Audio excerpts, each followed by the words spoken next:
prosperous, and must be in full control of their life, liberty, and their property.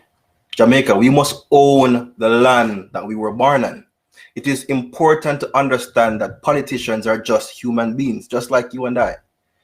Whether it be Andrew Holness, Joe Biden, Donald Trump, Justin Trudeau, any leader you can name, they're just like you and I. They are no more sensible and no more educated than the citizens they serve. They are not gods. They are Christian. Why do they rule us in the country that we own? Why do they act like dictators even though they serve us? I have an even better question for you. Why do we allow them to do it?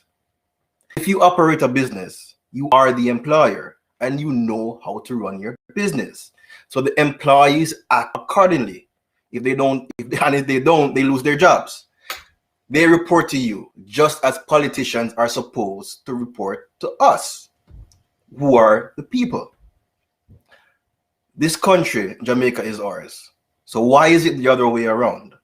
Why aren't we educated on how our country operates and why our politicians behaving like and exalted as gods among the people? As citizens, we must take control of our own destiny. This also means being more educated on how our country is run and on how money operates. This is your starting point. This is how you become the boss in your own country so that the politicians take their rightful place as employees. So I'm going to introduce you to the UIC system, the system that will turn Jamaica into a global elite nation among the likes of Singapore, and more free, more healthy, and more wealthy than all of these nations combined. Welcome to the initiative, episode 6 on UIC Liberty TV. My name is Devon Thompson and I am the UIC's Vice President. I'm glad that you are all here today. Joseph, our president, might be coming online with us later on to talk a bit about money and currency. But until then, I'm going to introduce you properly to the UIC's system of governance and what we plan to bring to the Jamaican people. So I'm going to share my screen with you. Okay. This here is the UIC's website. This is our About Us page. And this page has most of what you need to know about the UIC. It's basically a summary of what we stand for. So you can see here where we start by saying that the UIC's vision is a Jamaica that brings out the best in all its people. Our mission is to create a non-partisan constitutional republic of Jamaica that fully respects the sovereignty of every citizen by protecting their life, liberty, and their property equally. And that's important. It has to be protected equally. And it has to be done with a safe, clean, and orderly free market society where all may live, earn, and retire with dignity.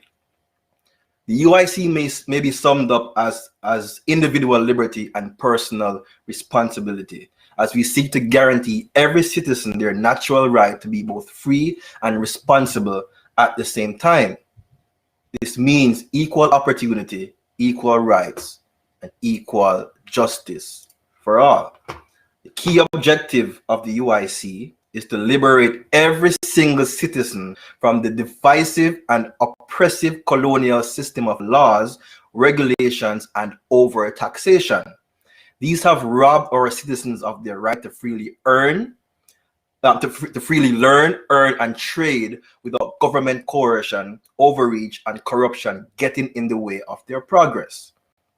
Our philosophy is that it is the natural right of every human being to be free. So most countries, have a Charter of Rights, and that Charter of Rights details the rights and freedoms of citizens. But it's important to understand is that it's not the Charter of Rights that gives us these rights. These rights are natural human rights. The Charter of Rights or the Constitution is just there to remind politicians that we have these rights. So let me continue. Therefore, the only moral justification and rightful purpose of government is the protection of your life, liberty, and property. Good governance is a system that protects our individual liberty, promotes personal responsibility, and provides all citizens a safe, clean, and orderly society.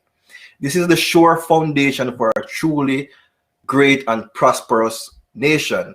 This is how we're going to create this global elite nation that we're talking about.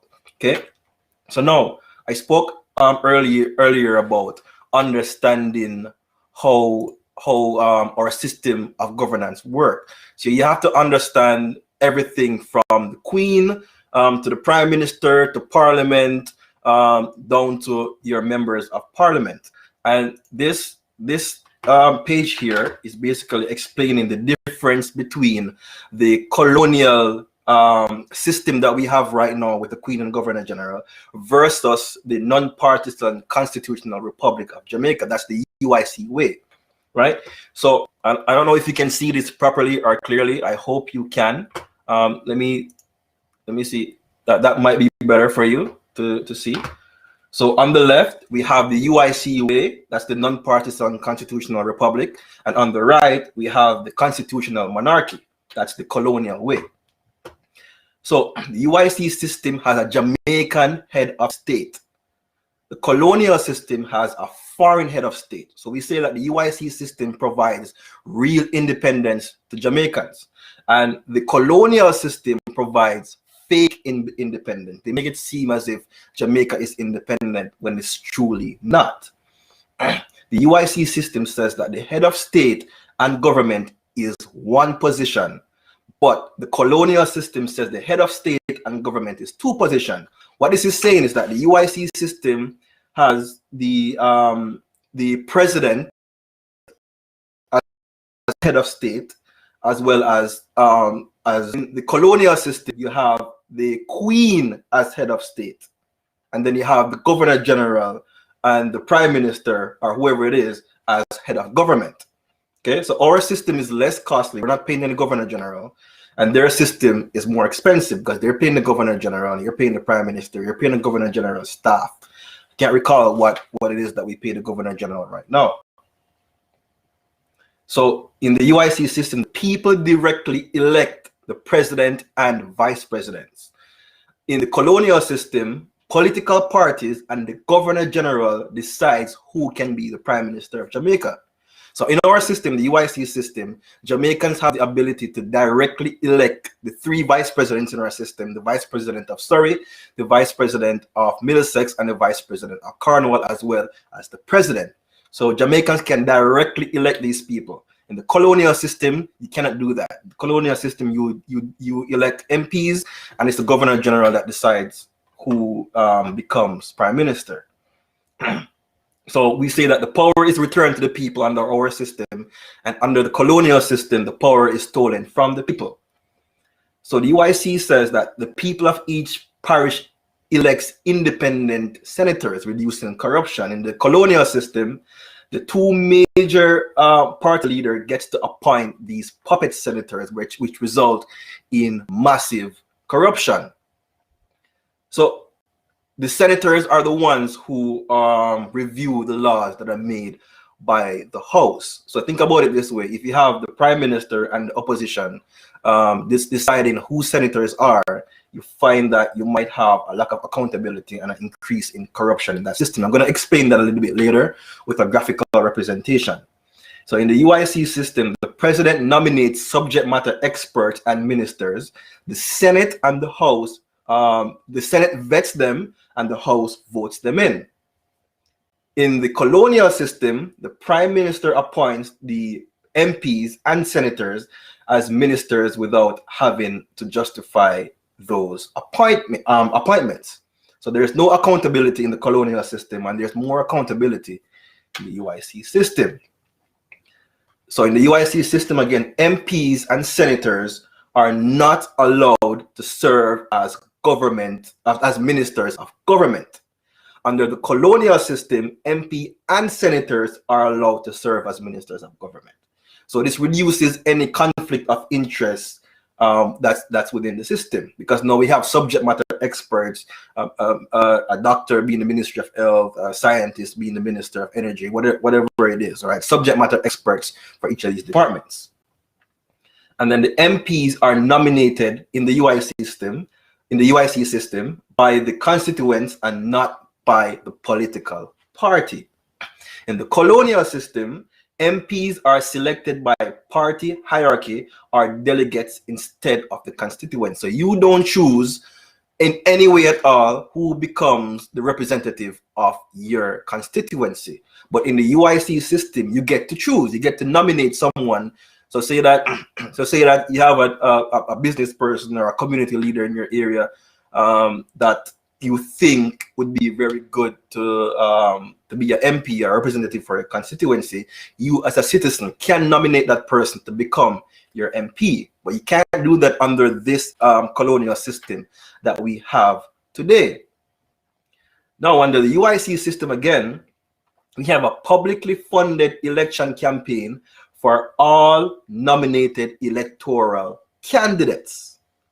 Under the colonial system we have today, big money determines who has the advantage. Big money determines who wins the election. So let me further explain that. We say that the UIC system is fair and economical.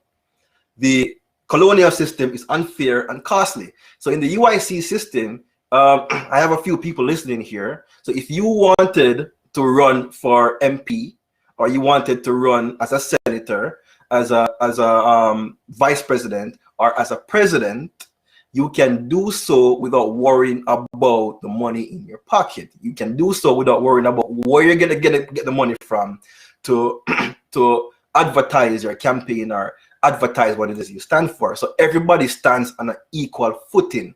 So you won't have the PNP or the JLP or the UIC or whoever it is overpowering your voice. Everybody has an equal representation, an equal voice to get their platform to all citizens in their constituency or citizens in Jamaica. So the UIC system is the system that Jamaica needs. The colonial system must be scrapped. Now, here is a graphical representation of the colonial system of governance. This is the system that we have right now, right today, the system that the JLP and the system that the PNP has been overseeing for the last, 70 years. Okay? And okay. So this graphical representation here shows the Queen of England at the top. So the Queen of England has the executive authority of Jamaica. She has the executive power of Jamaica, and she delegates that executive power to the Governor General, and then the Governor General allows the Prime Minister to utilize that power. So here at the top you see the Queen of England's colonial constitution. Then we go down here, it says the people vote for MPs, partisan and privately funded campaigns. So the people don't vote for the Prime Minister, they vote for MPs. Okay? And down at the bottom here, it comes down to the 63 partisan members of parliament who are elected by the people, of course. And then you have the leader of the opposition, who is the second place party leader. We have the Prime Minister on the left, and the Prime Minister and the leader of opposition appoints the 21 senators that we have right now. 11 of them are appointed by the Prime Minister, and 8 of them are appointed by the opposition. But the Prime Minister controls the majority of the senators. And remember, it's the senators who review the laws that are made by the House of Representatives. That's where the MPs are, the members of Parliament. Okay, so now you see here where it says the executive cabinet, the Prime Minister appoints partisan MPs and senators as ministers.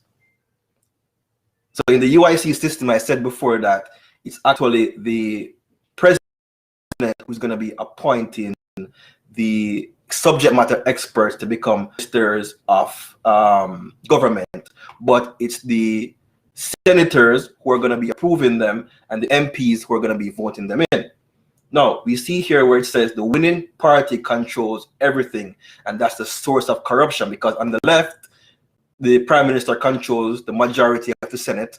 On the right, the prime minister controls the majority of the House. Okay? So, let's see what it says here. It says at the bottom here, ministers controlled by prime minister, executive and legislator not separated.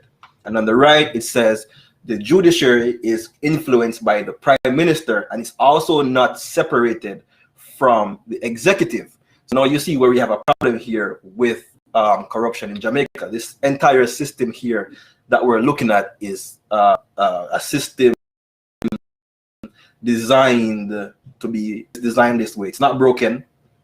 It's not broken, and it can't be fixed. It has to be replaced. Now, this is the UIC's system of governance. This is the graphical representation of the UIC's system of governance. At the top,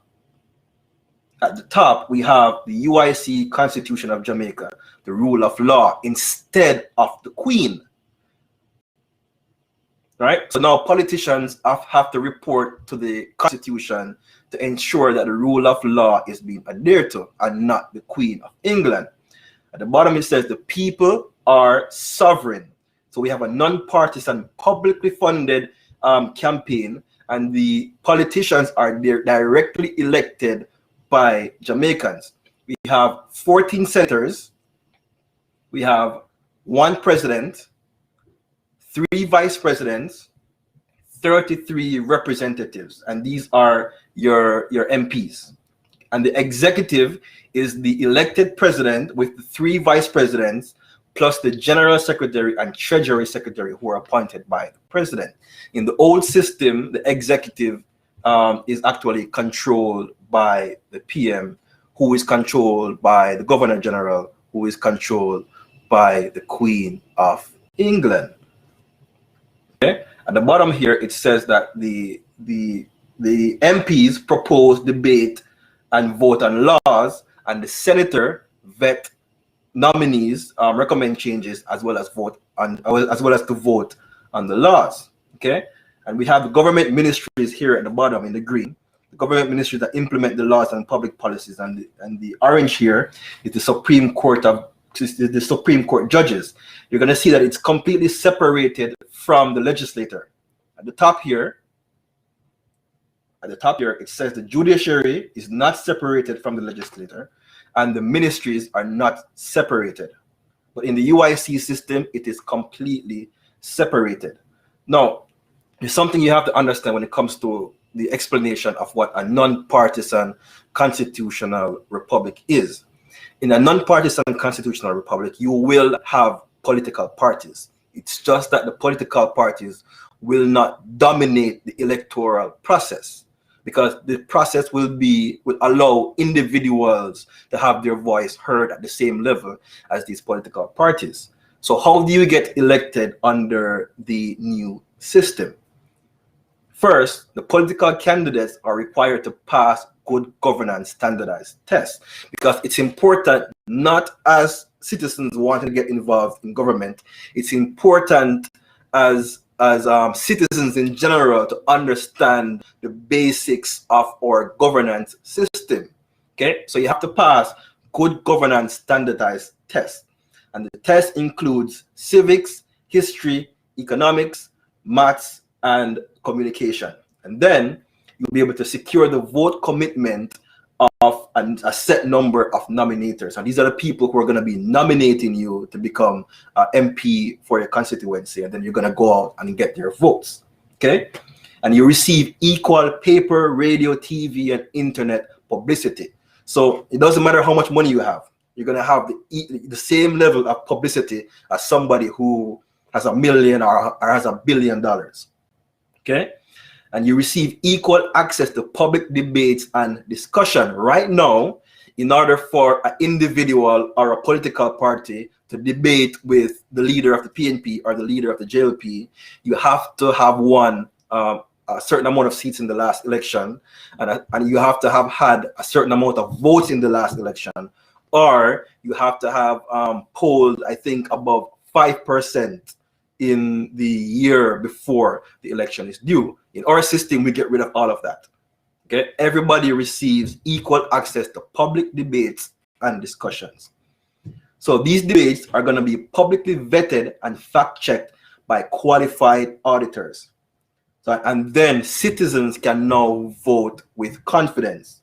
And then the candidate needs a majority of the votes casted to win. So this is the system that the UIC is proposing. This system will lead us to create what I call a global elite nation, and that's for Jamaica. However, there's one more aspect of this that we're missing, and that aspect is the monetary aspect. How do we implement this system within a free market? How will we allow the free market to create this global power that we're talking about without infringing on the rights of citizens? For that, I have Mr. Joseph Patterson here with me to answer a few questions about the differences between money and currency, and why we need to understand how money works, how currency works, and how economics operates within Jamaica. Hi, Joseph. How are you doing? Fine, thanks, Devon. Thank you for having me. For some reason, I can't hear you. Can you hear me now? Maybe it's me. Let me see. How is this? Any better? Let me see here. Yeah, let me know when you can hear me. Can you hear me? I think everyone else can hear you. Oh, because I see your bar on. It's just me, so you can go ahead and talk. really? Headphones in. I think that's the problem. Okay, all right. So, what questions do you have for me, though? What's the question? Okay, so Devon cannot hear me, but I hope you can hear me. Devon, can you hear me now? Devon?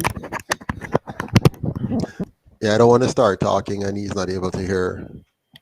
Devon, can you hear me? Mr. Thompson, can you hear me? Can you hear me now? Hey, Joseph. I can hear you. Can you hear me, Sir Thompson? Yes, I can hear you now. Yes. Wonderful. All right. You look like you're hooked up to a medical machine, but that's okay. So what questions do you have for me now? Okay, so we're talking about money and we're talking about currency. How can we use the UIC system to implement a new monetary system and a new banking system in Jamaica? And why is it important that we understand how money works? Wonderful. A key part of any nation is its monetary system. Right now in Jamaica, we have what is called a debt-based monetary system, which means that the economy is based on continuous borrowing. And as you know, Jamaica has been borrowing for some time now, to the point where we owe about $2 trillion and we have nothing to show for it. So what the UIC wants to do is to change the monetary system from a debt-based system to a system that is based on real money. What is real money? Well, first of all, you have to understand what is fake money. Fake money is what we have now, which is called a fiat currency. A fiat currency is simply a form of a medium of exchange which is controlled by the government but is not backed by anything. It is simply a matter of the wishes of the government and the faith people put in that money. Can you hear me? I see it's telling me that we have a problem with the connection. Okay, I can hear you. So so right now we have a system whereby our government doesn't control our money. We are connected with the Bretton Woods system, which is controlled by the Federal Reserve Bank of the US, in connection with the World Bank and the IMF, where they for our money supply. A part of this is a design for the government to always have to borrow. Now, what this constant borrowing does, it brings new money into the system without that money being tied to the productivity of Jamaicans. So it means local Jamaicans who earn money. When you earn, say, $1 million today, and the government brings in new money by just borrowing some money and dumping it into the Jamaican economy through whatever mechanism it chooses. That new money, let's say another 10 million US, that new 10 million US simply reaches out and take a bit of the value of everybody else's money. Because that money has not been earned, there's no production attached to it. So it reaches out and draws away a bit of the purchasing power of every Jamaican. How do you see this? You see this by the exchange rate of the Jamaican dollar falling, the value of the Jamaican dollar relative to the US dollar, for example, falling. Now, when that happens, all of the things that Jamaicans locally consumes automatically start to rise in prices. And over time, the Jamaican is unable to save for their retirement because this government inflation takes away the value and causes them not to be able to save for their retirement. So if you can't save for retirement, what do? You end up having to try for all kinds of ways to make enough money, scamming, stealing, corruption, just to try to make up the difference. You do that, or you simply suffer and hope that when you retire, you'll get some government payout to help you to succeed or to exist until you become poor. The UIC changes all of that by having a truly authentic sovereign money, whereby every dollar that is in the Jamaican economy is backed by the Jamaicans. And the government cannot print more money without that money being attached to new production coming on. So it'll be a formula-driven money. Okay, so you have a formula that says how is actual GDP spending coming along, and then it will drive up the money supply to match that. It's very important then that you have a real government banking system, not what we call central bank today. Central bank today exists to facilitate the system I just spoke to you about. The new system of the UIC will require that the central bank's purpose will simply be to supply enough money to match the productive effort of the citizens. This will mean zero inflation rate policy and a zero deficit spending policy and a non-interference in the exchange rate market policy. What this will do is create a true market economy where, as the Jamaican people produce, their exchange rate will adjust according to their productive capacity and exporting, and not because our government is forced by international relationship to maintain what they call international reserves, which is money stolen from Jamaicans and placed in an account to meet the exchange rate demands of big businesses who then want the rate to be stabilized for the purpose of their importation and repurchase of international goods. Now, I'm talking a lot, but I really prefer to answer specific questions because much of this sometimes is difficult for people to understand without a pre-course in supply and demand economics.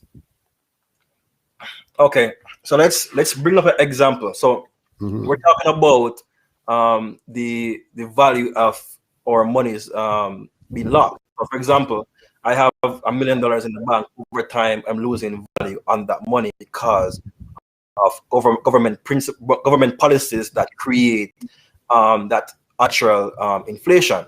So we know that when government has, for example, so quote unquote free healthcare or free education, the taxes that we pay cannot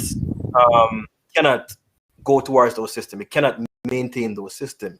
So you find that the government begins to borrow against the Jamaican people to pay for those systems. So my question to you, and I think a lot of people have been asking this question as well, is how would the UIC system from a monetary standpoint interact with the healthcare as well as the education system in Jamaica? Okay, wonderful. So first of all, Devon, let's understand that the economy of Jamaica can pay for all of the things that Jamaicans need and want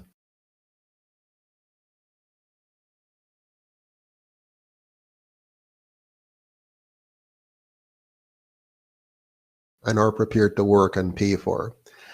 The idea behind current misinformed politics is that somehow government is to produce something that the citizens don't pay for. So you have a set, they identify a set of citizens and they call them the poor, and they constantly tell us that the way they're going to work is they're going to find a way to miraculously give the poor something without any cost to the poor, which is not feasible. What you want is an economy where every single citizen knows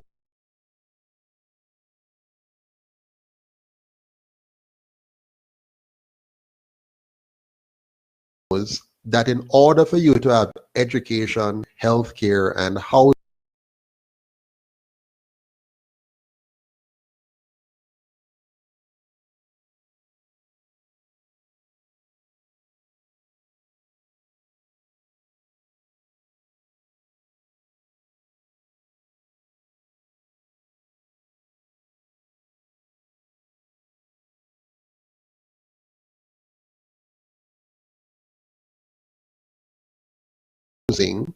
and food and all these things, it has to be earned. People have to work and produce and earn and pay for these things.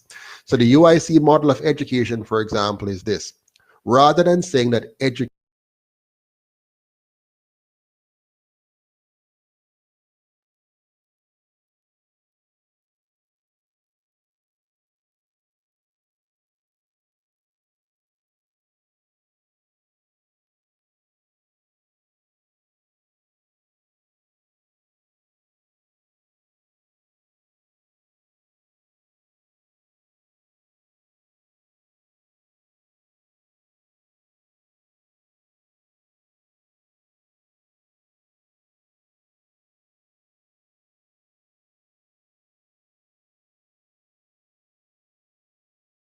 is free, right? We won't call education free. We won't call healthcare free. We won't tell our citizens that anything is free. Instead, what we're going to do is say to our citizens, here's the model on which we're going to provide. Every single child must be accorded a decent education because we have to invest in our children so that they can grow up. For what purpose? To be productive, so that they can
what the government needs to do is to only pay for the students who need that financial support.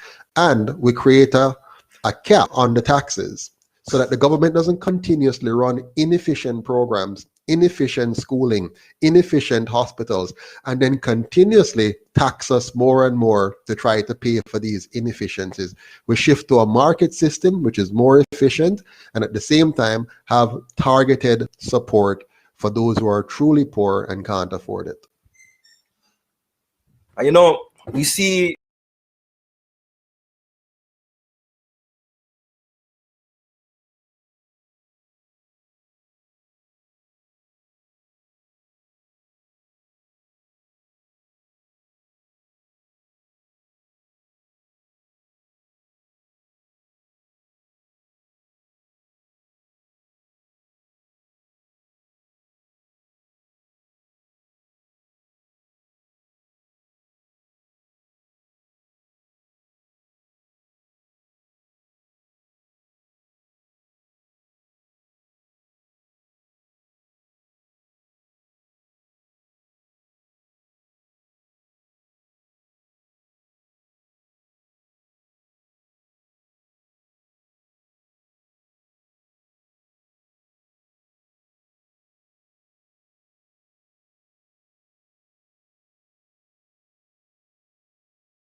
we see now where the system is actually failing, in the education system, where so many children are failing out.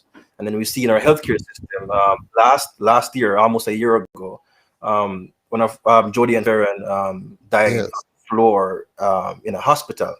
And then recently, another young lady died because the University of West Indies rejected her, and she died at Anne's Memorial. So there are a lot of people who are saying that, you know, we should keep this system and try to fix it. But how can we fix something that wasn't meant to be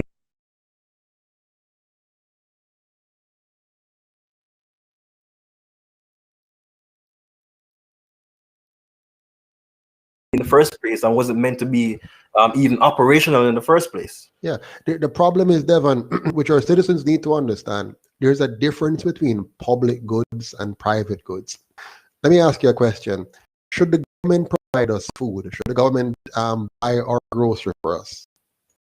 No, definitely not. Right, because that's a private good. That's something you and I should go and work for and buy what we need or produce what we need and eat it. Should the government provide us clothing? Should it go and give us clothing? No, that's a personal, private good.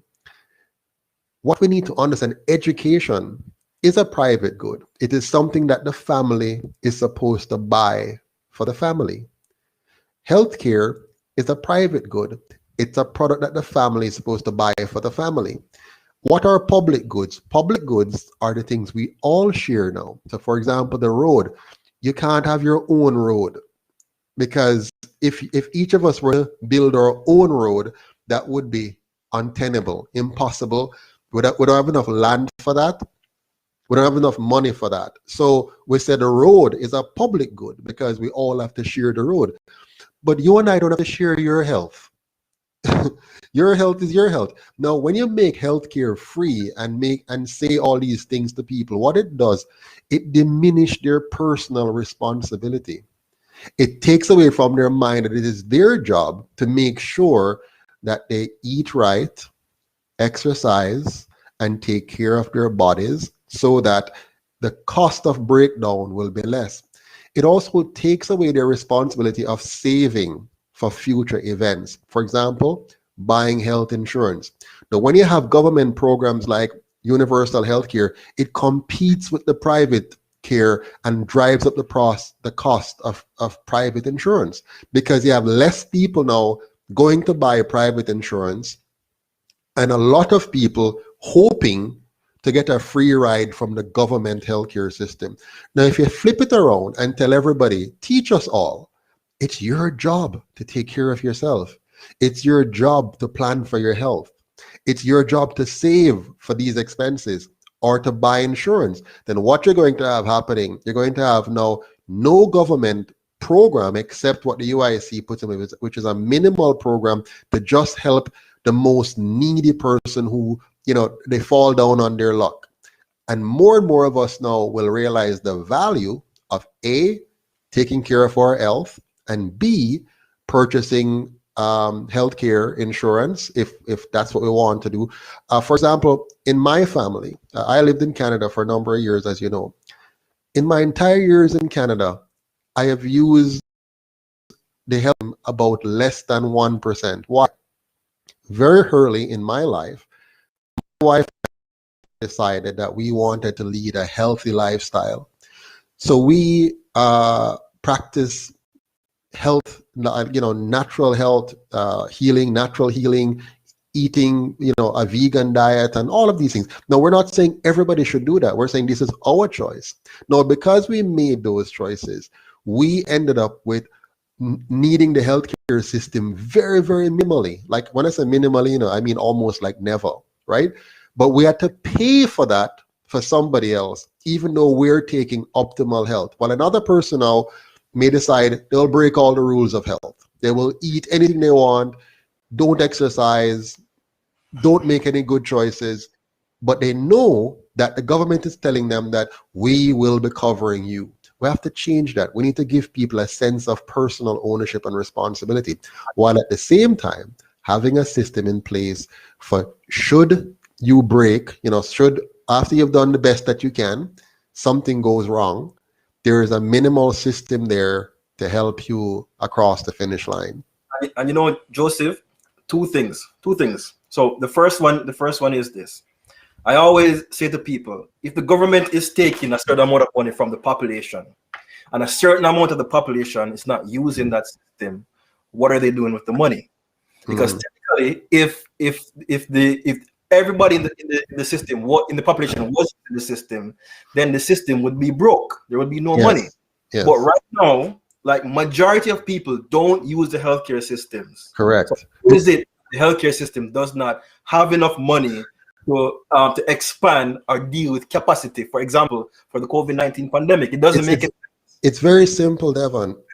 Nobody spends somebody else's money as carefully as you would spend your own.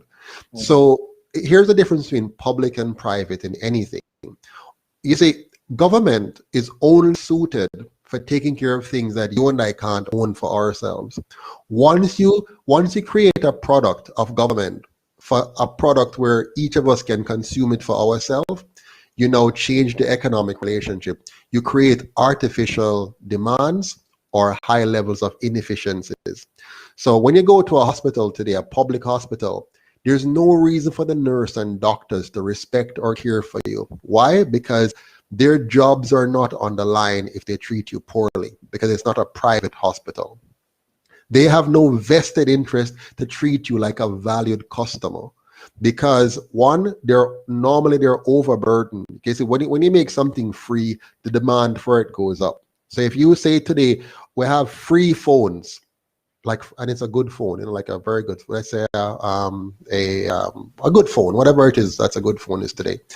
If you say we have free phones, you will have many people coming for it. If you say the phone is $100, you reduce the number of persons coming for it. You say the phone is $500, you reduce the number of persons coming for it. So once you have this idea of a private good being free, you're going to have an oversubscription, and you're going to have a lack of care in the administration, which is why, even though our government takes in $800 billion, $800 billion, it still is not able to provide quality public services, because there's no need to. There's no competition with the government for take school education. Private schools in Jamaica, the price of private school has to be high because only a few people will be going to them for the product. Public school takes up the bigger share of the education space, and most people will go for that because it is supposed to be free. It's not really free because the government is taking taxes from everybody, rich and poor, is taking your money from you and restricting your choices. It takes away the poor person's money and say, you will now go to the school that we send you to. The UIC system is the flip of that. The government will say, you choose which school you want to go to. And if you're poor, the money will follow you. So if you want to send your child to this particular school or that particular school, the money will go where you, the parent, chooses, not where we, the government, decides. Why is that so important? Today, under the government system that we have today, the government is able to manipulate education and decide what children learn and produce the outcomes that it wants. So the Jamaica you see today is the outcome of what the government wanted over the last 75 years. They have trained the people to be. So when we have, like last week, I think you were talking about dancehall music and so on, and I was making the point, no, the people are the product of what the masters of the countries have produced. The masters control the education system. The masters control the economic system, and they guide and direct and cajole and shape the people. So when we see so many Jamaicans today are undereducated, underskilled, poor financially, many can't communicate effectively, can't do math properly, can't reason effectively. These are all the outcome of the government system. And we need to remember that the people of Jamaica are not just making themselves. They were shaped by their leaders, shaped by the government that has been guiding us and saying, here's how you should think. Even the media, the rich who own our media, they have been shaping the Jamaica's mentality by what they put on the media. So for example, today, Everybody is being scared by COVID, by the media.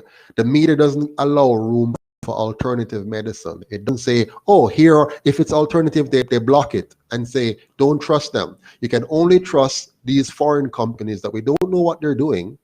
We don't have a clue what they're doing, but we're told by an international body called the World Health Organization. We don't even know who they are really, who, but they tell us that this is okay.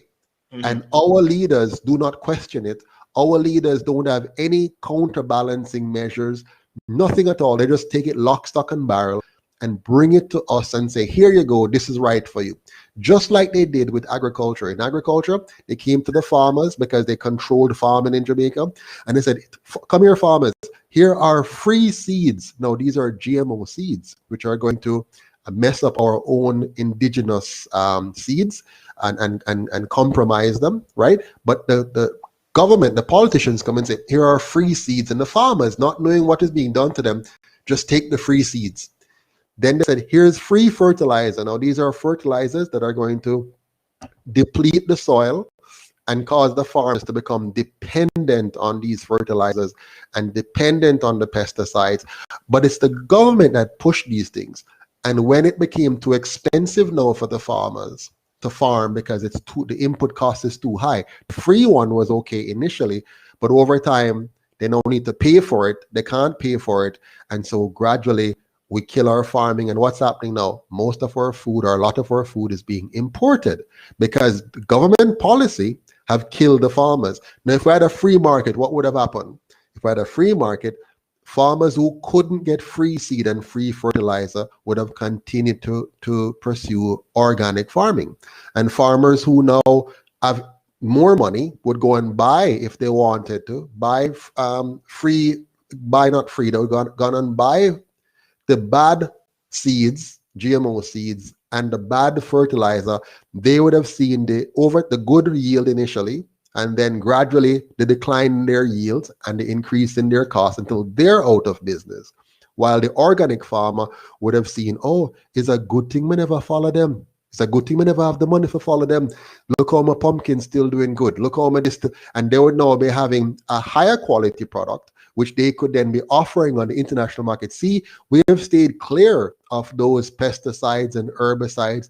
We're now the king of organic produce, and Jamaica will be on the map as the king of organic production. But instead, what are we? We're not on the map. We're being taken off the map completely as our farming sector shrinks from not being able to cost of artificial farming, and the imports continue to flow in.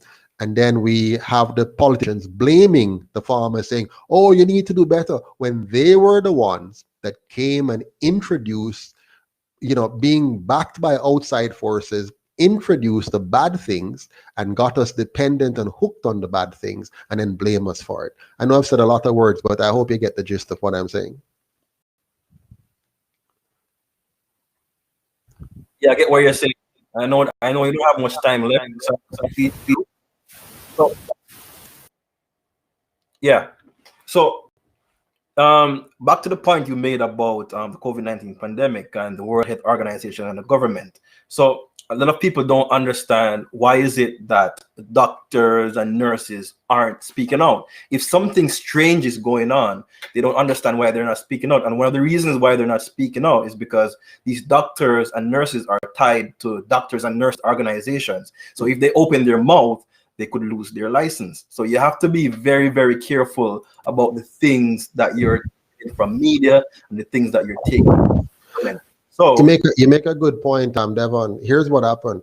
The more the government takes over even the medical profession, by one, licensing, and two, owning the facilities in which they work, people are afraid to speak because they can easily fire you. Now, if let's imagine you had a free market medical system, then each of these medical facilities would be free to speak, because they wouldn't have the risk of saying this body, which is controlled by the government, will pull their license, or this hospital, the massive amount of our hospital is publicly owned, so if I say anything, they will just pull fire me from my job. So we have to be careful, and I know many of us have grown used to the idea of having this massive amount of government control of our system and society. That is dangerous because it then takes away the freedom of speech that we have. So yeah, back to you. Yeah. So recently I found a video on YouTube. It's back to this healthcare, the free healthcare thing. Doctors in the US, they were fed up with the insurance system, public system. So what they did, they went around and they created something. They created something called a direct healthcare system, where people actually pay the amount similar to a Netflix subscription for healthcare. So you have people paying $50 to $100 a month for healthcare, and they get every single thing that you can imagine. So if we allow the free market to innovate, I believe the cost of healthcare will drop dramatically, where you don't have to make it public. I know the other thing that is nonsensical in our healthcare system, education system, whatever it is, and it's going to move on to another point, is that the government pays for the healthcare of billionaires and millionaires. It pays for the education of these people. It doesn't make any sense. Why would you take a poor man's money? Why you take my money, right, to pay for the education and healthcare of the rich person? So no, it leads me to a question, because some people don't understand the differences. Some people believe that when you have a free market economy, there is no such thing as a social program. Roads are going to be free market, light, everything will be free market. So people don't understand the difference between social programs and socialism. Right. Now, here's the thing. The issue that people have is what I talked about earlier on, which is public good versus private goods.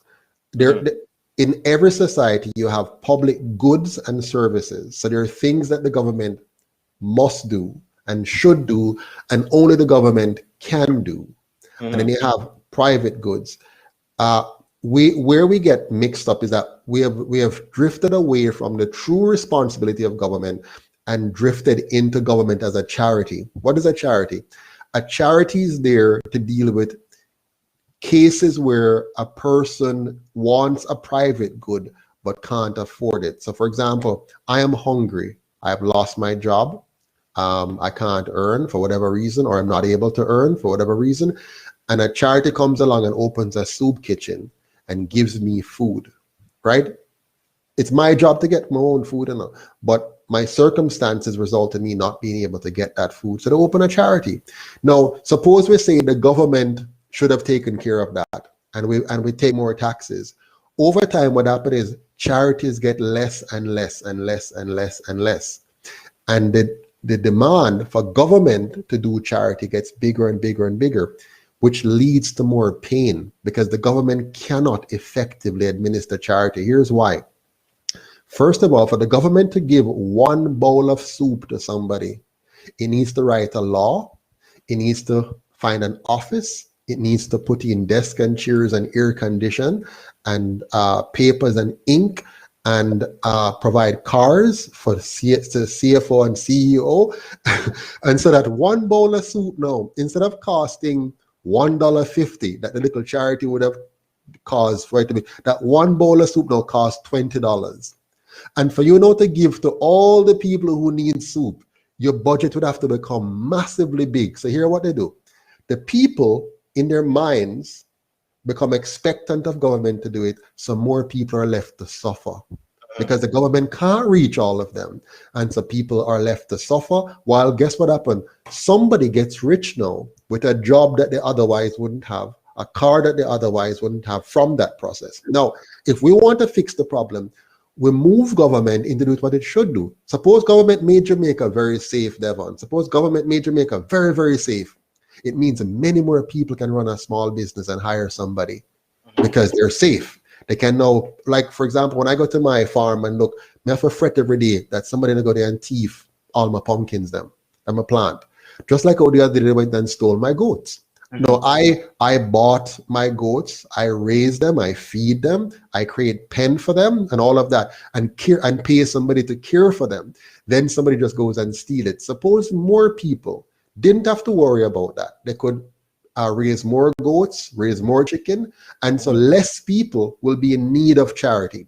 Suppose government made the country very, very clean. So it's a clean environment that made people feel good and engaged and motivated. More people are working and producing. Now, if the post government, Devon, like the UIC is suggesting, take only 10% of your income in income taxes and 10% of your sales taxes and leave you with the 80-90% of your money to spend. Now you can join your local community group and build your charitable organization and foundations. And because you're closer to the problem, as soon as Miss Matty gets sick, there's a community group that's there that can help Miss Matty with something. Or if a little boy get hurt and the parents can't afford to. So you have no community coming together. The environment you now see where we're almost like strangers now. Nobody cares about each other. It's everybody just by themselves. The community would come back because now people have more money, those who can work productively, more money to decide which charity they want to help. But by making people poor and mentally depending on government for the solution to their local community problems, then you have less help for the poor and more estrangement and less community, less coming together. So the UIC system will flip all of that and cause us to become communities again. Give us money to be able to share again. There's nothing like when you and I reach into our own pockets and decide to help a particular cause, rather than government just taking it from us and leaving us without our money to be able to help who we want to help. Yes, and I know you don't have much time left, but one final thing.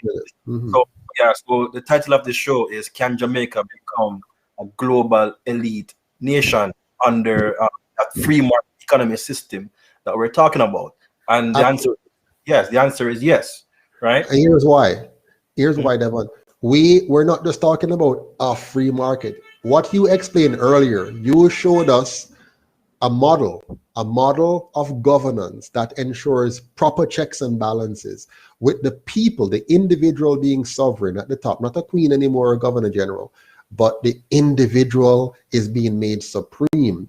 The family becomes important again. The community becomes important. And your politicians are not gangsters anymore. You have a proper checks and balances between the executive, between the Senate, and between the House of Representatives. And you have qualified persons hired to run the ministries that we're talking about. You have a separation of the justice system and the legislative system, and you have quality public service now being offered, a safe country, a clean country, an orderly country, at the same time undergirded by a true freedom, which we call a free market. Without a free market, you cannot have freedom. So anybody who thinks you can have a free society without a free market, that's an oxymoron. People must be free to trade if they're going to be free as individuals. You know, I was having a conversation with a friend recently, and he was speaking about democratic socialist nations. And I responded and I said, there's no such thing. There's no such thing as democratic socialism, because the two words don't come together. The two words mesh. It's like saying capitalistic dictatorship. it don't, right? Because there's no freedom in socialism. You're not free to spend your money how you spend it. No. Free to run your business how you want to run your business. Yeah. The government just comes in and take it. Like right now in Jamaica, the government takes 40% of GDP. 40%. And what do we get for it? We get a very unsafe society. In Canada, it's about the same. Canada takes roughly about 40% of your GDP. But yet still in Canada, they have a safer country. In Jamaica, we are very unsafe. So 40%. And what do you do with it? So what we have for Jamaica to be a great country, we have to shift our focus from government to the individual, to the member of society. Shift from government being in control to you being in control of your life. And government now as your servant, not just your servant, a collective servant. So what it's saying is the government saying, listen, Joseph's life is precious, just like Devon's, just like Marie, and we're going to make sure that Joseph's life is protected. Every citizen's life is protected. Every citizen's freedom is protected, and every citizen's property rights are protected. And by doing that, you liberate every individual to be as creative as productive, as innovative as they possibly can be. And at the same time, if anybody falls through the cracks, there's a minimum level of support. You know what I love about the UIC, Devon? We have capped taxes at 10%. So no government will ever be able to increase our taxes ever again. They must, like you and me, live within their means. They can't simply become more bloated, more inefficient, and more corrupt, and then charge you and me with the bill. Yeah. So somebody thieves some money and they just charge Joseph for that. Mm-hmm. We have to stop that. Yeah. Okay. All right, Joseph, thanks for being Thank here. you. My pleasure. Let's go. All the best. All the best. Take care and thanks for having me. No problem. So you heard it there from the president of UIC, Mr. Joseph Patterson. Thanks for joining us. And back to the healthcare system a bit. So recently, a young lady died at Andrews Memorial, I believe, after she was turned away from the university hospital of the West Indies. Now, apparently, they either didn't have enough beds or didn't have enough equipment. But here's the thing. We are all taxpayers, whatever country it is that we're located in. If you're in Canada, if you're in the US, if you're in Jamaica, we are all taxpayers.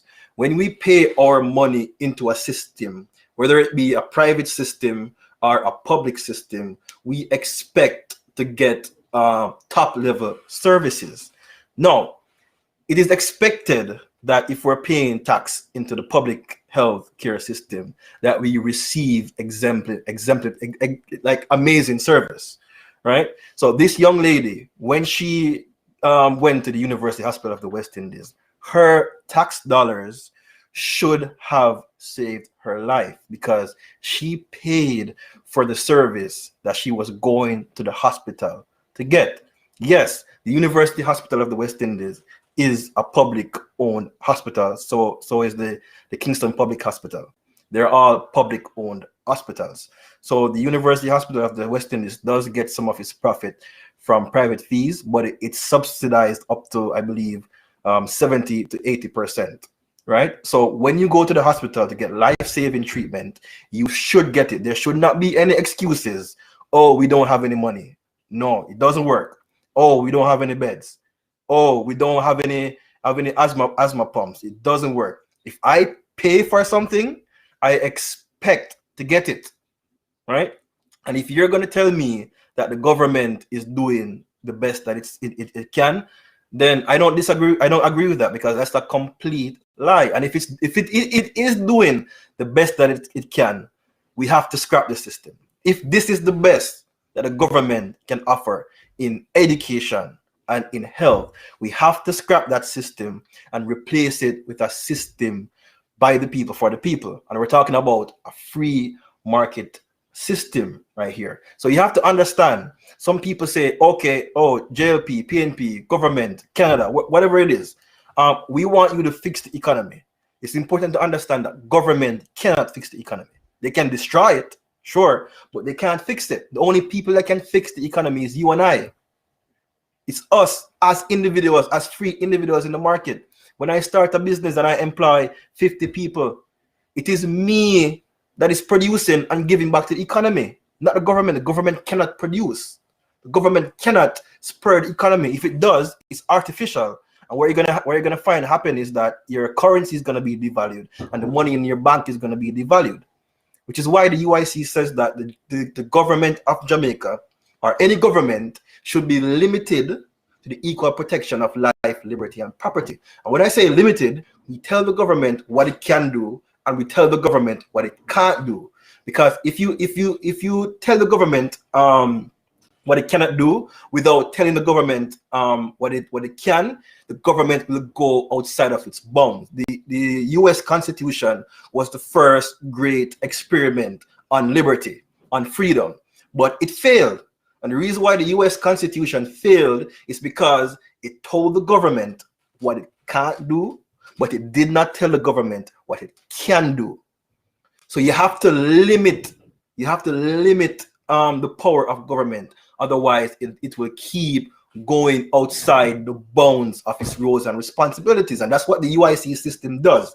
The UIC's non-partisan constitutional republic limits the government.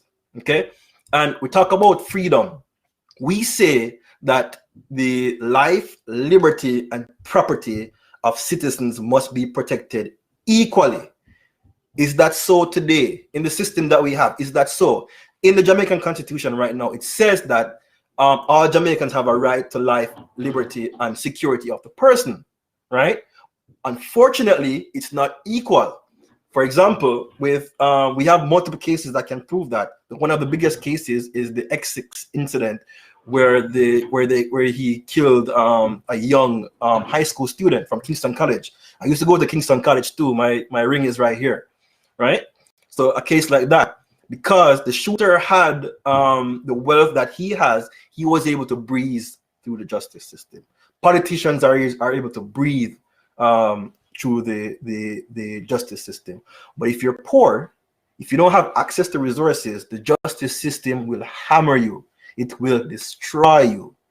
What the UIC is saying is that whether you are poor, whether you are rich, whether you are disenfranchised, whatever it is, you must have access, equal access to the justice system. Okay? If the government steps on your constitutional rights, your right to life, liberty, and property, that's your Charter of Rights, you must have access to the court system to challenge the government or challenge the government body that is stepping on your rights to life, liberty, and property. It's important that whatever country you are in, if you're in the US, if you're in Canada, if you're in Jamaica, if you're in Germany, it's important that you read your Charter of Rights, because if you don't read it, government will continue to step on it. Government will continue to abuse your rights. In Canada recently, created a new rule that said that anybody coming into Canada must quarantine at a hotel, okay? Not at home, at a hotel, okay? For a minimum of 3 days. And if you're positive, it's 14 plus 3, okay? Now, citizens who read their Charter of Rights and who understand it flew into Canada, and the Canadian government tried to force them to do a PCR test and tried to force them to quarantine. But here's the thing. The Canadian Charter of Rights says that you have a right not to be arbitrarily detained by government. It also says you have a right not to be force tested with putting anything into your body. And it also says you have a right to enter and leave Canada. So what happened is you have Canadian citizens entering Canada, quoting these 3 rights and saying, if you abuse any of these 3 rights, I am going to call the police and accuse you of kidnapping and accuse you of assault. So with them doing that, they were able to leave the airport without being tested, without quarantining, and without being detained. Okay, so I'm talking about this not to say that you should go out there and avoid COVID-19 rules or policies, whatever it is. That's not what I'm talking about. What I'm talking about is that you have to know what your rights are. Okay, if you don't know it, government will trample on your rights. No, and this is how we create this global elite nation that we're talking about. We have to educate each other. We have to educate people. We have to know how our economy works. We have to know how money works. We have to know how the system of governance works. I explained in previous videos how our system works, even in this video, and I explained what the new system would look like. Winston, I see you there. You're saying that Jamaicans have similar rights and don't know. We don't know how to use these rights. You are very much correct. Right now, Jamaica is under a state of emergency. The Prime Minister is using emergency powers under the Constitution to suspend certain rights. But here's the thing. The Prime Minister can only suspend certain rights if he can prove that his actions are demonstrably justifiable in a free and democratic society. Okay, and this is where access to the justice system is important. Now, we know And this is facts, by the way. You can go and check this out, right? We know that, for example, PCR tests don't identify live viruses, and we know that the psychothresholds used for PCR tests varies and creates different what's the word? It creates multiple variables. So if you have a high psychothreshold, almost all the time when you test somebody for COVID-19, they're going to test positive. If you have a low psychothreshold, almost if it's too low, almost every time when you test someone, it's going to be negative. So you have to get to the right psychothreshold to see if the person does have COVID-19. But here's the thing: even if the person does have COVID-19, the PCR test, especially if the person is asymptomatic and is not showing any symptoms, the PCR test cannot tell whether the person had COVID-19 2 weeks ago, 3 weeks ago, or whatever it is. No, it cannot tell if you're infected with the virus right now. The only thing it says is that it might have identified the genetic sequence for the virus. Okay, so now that we know that how the PCR tests work and how they operate, and now that we know that the positive values and even the negative values might not be correct, how is it that curfews and lockdowns and restrictive government policies in Jamaica are demonstrably justifiable in a free and democratic society? Is it justifiable to punish citizens for tests or for using tests that aren't proven to be 100% accurate? Because if you look at the amount of deaths in Jamaica, I think it's around 400 deaths. I don't remember how many cases, but they're saying right now that Jamaica's cases are crazy, right? They're saying that I see Winston says that, well said, psychothreshold should be at about 25. Yes, I believe that they're saying that 25 should be the correct psychothreshold, right? 25 to 30. And most governments are using 40 and 45. Okay? 20 and 25 will definitely show if you had if you had the virus and if you don't have it.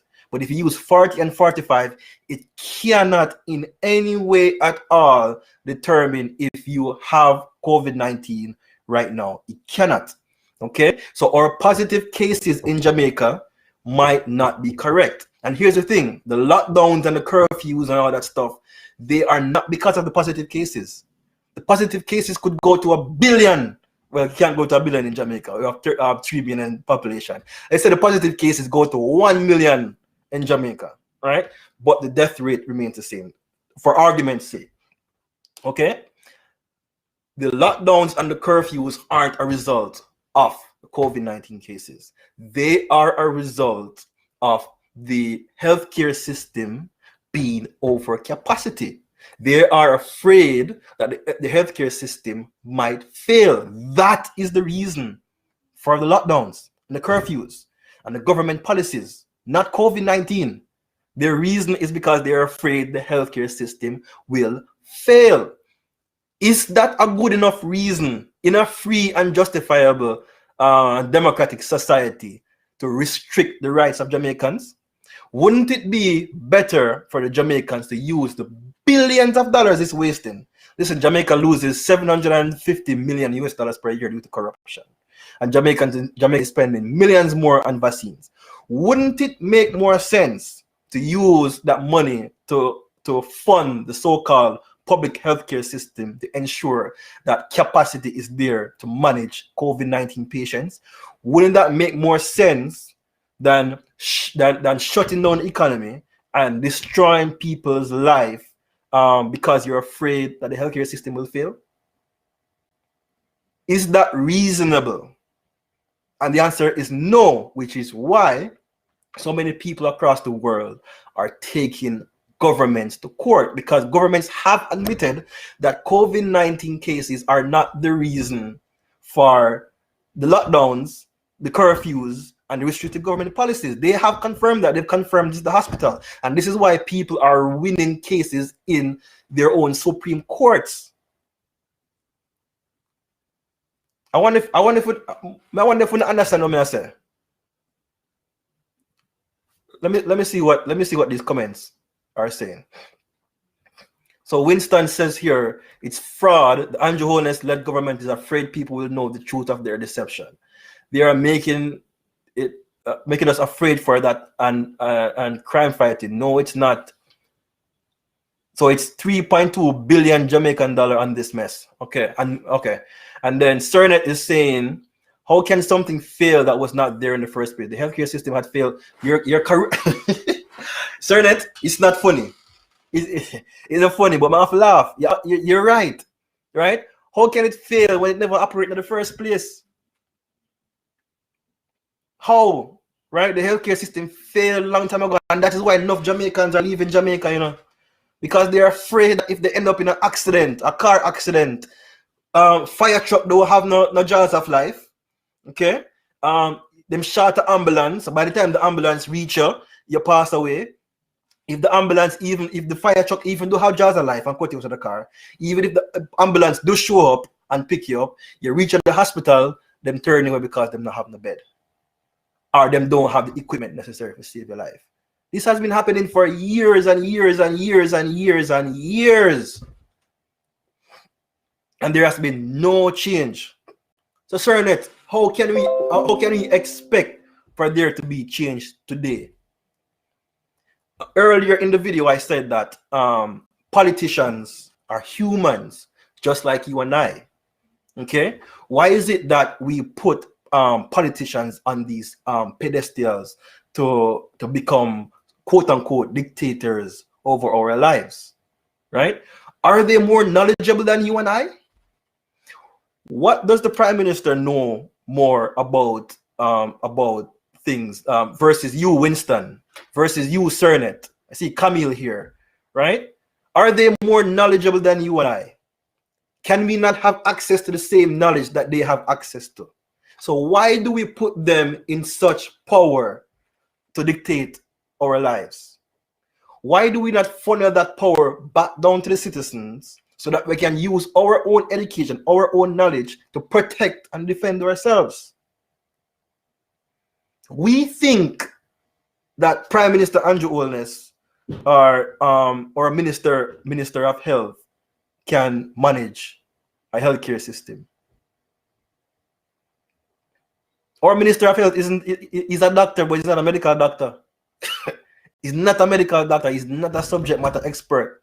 Yet for some reason, we believe that his word has weight.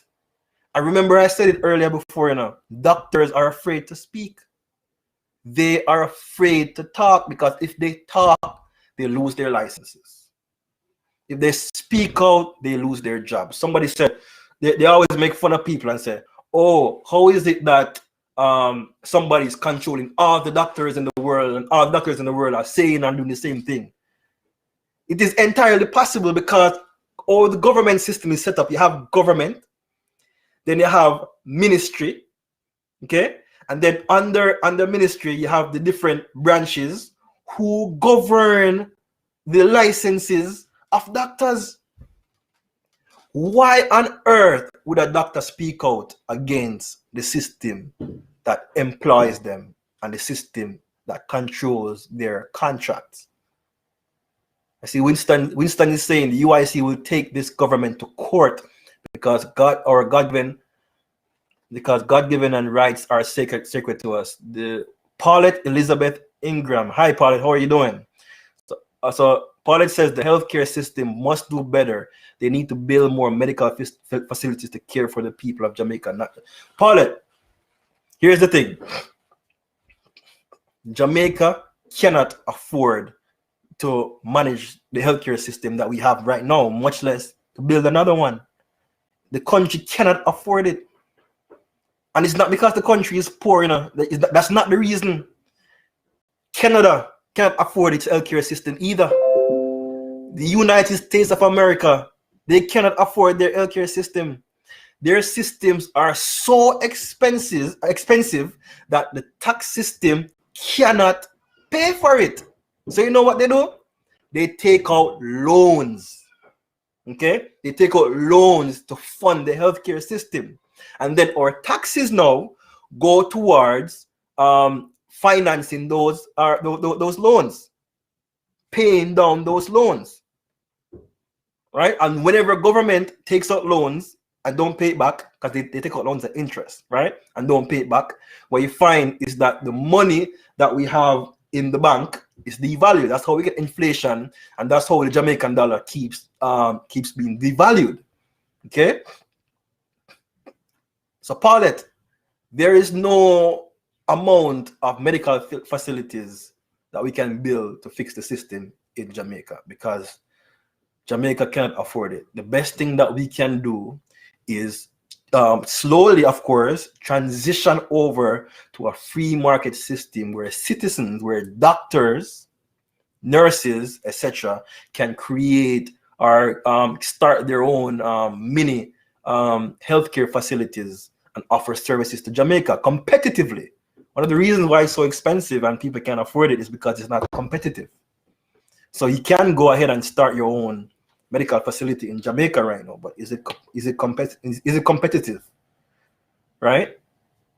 Cernet says a change of government with a positive mission can bring change in Jamaica. UIC, for example, with the help of Jamaicans, will be able to bring this change. Yes, UIC is running in the next general election, okay, and the UIC will win. Listen, are you angry? Are you angry? Because I'm angry. Okay, I'm angry because the levels of crime in Jamaica, the amount of people that are dying, children are dying, women are dying, the elderly are dying, men are dying because of crime in Jamaica. And apparently, majority of the crime aren't even gang related. It's stupid, simple disputes like a garbage under somebody's window. Not gang related. So it seems like gang related crimes are possibly either going down or has been stagnant, or it's just that domestic crimes are just on the rise. I know we have to go back to the education system and look at that and talk about that, because the education system has a lot to do with it. Okay, when we were going to school, right? Did they teach us about economics? Listen, they tax us, right? They tax a percentage of our income to fund the government. Okay, when we leave school, and start a business or go into the world, do we know how to file our taxes? Do you know how to file your taxes? Huh?